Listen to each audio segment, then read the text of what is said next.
Let's talk a little bit about Thanksgiving, which is coming up. How do you deal with your right-wing family or relatives or your crazy uncle at Thanksgiving? Ryan wrote to me saying, hey, David, can you provide some retorts or tips for the ill-informed in-laws or relatives that we're bound to encounter over the Thanksgiving holiday? Suggestions might be why we should have free college tuition or why Ben Carson and Donald Trump would be bad presidents.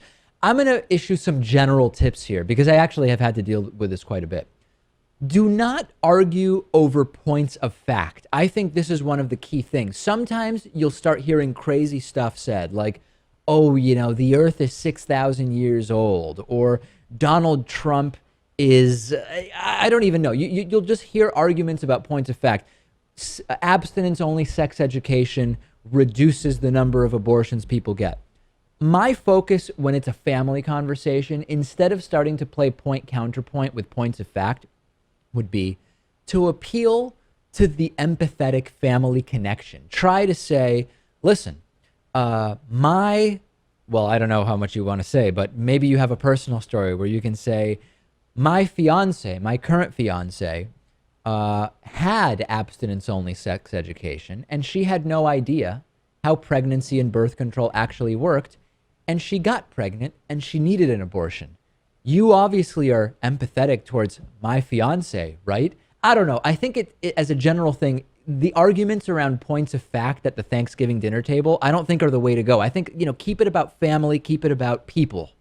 Ask how the stuffing was made, or just be silent altogether. I mean, I guess if someone asks you a political question, right, or says, Dave, what's your take on this? Sure. Then it's rude to stay silent. But it is. But I would pick my battles, right? Because sure, if you're asked, hey, just out of curiosity, like, what's your view on abortion? Which is not really light Thanksgiving conversation, right? For it to come up like that. I could see it more coming up as, oh, these turkeys cost twice as much because of Obama and the jobs and blah, blah, blah, blah, blah. I would say, oh, what do you know? I'm curious. What do you know about job creation under President Obama?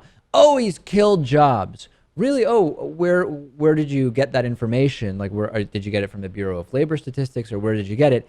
Asking questions in this way, I think, is a better approach, right, than starting to accuse people of stuff.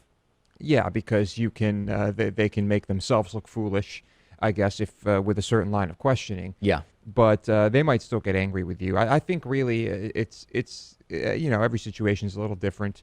Some family members might be more hostile and aggressive than others. Yeah. But, people start drinking, Dave. There's wine. It can get crazy. Yeah, things can get I would bad. also suggest triangulate, though. As Lewis said, different people might have different views there. Try to find whoever is your closest ally politically and work with them, even if it's only on some base point of agreement, right? Try to get some yes out of someone else at the table that they're on your side, and triangulate and work together against the crazy uncle or the outrageous in-law or whoever it is. Or make a phone call, tell everyone you've come down with an illness, and play Fallout 4 and watch Netflix all night. You can always just pretend to fall down, and you've got to go home because you fell, and that's it. Just fall down. Just show up, pretend to trip over something, bang your knee, and say, I've got to go.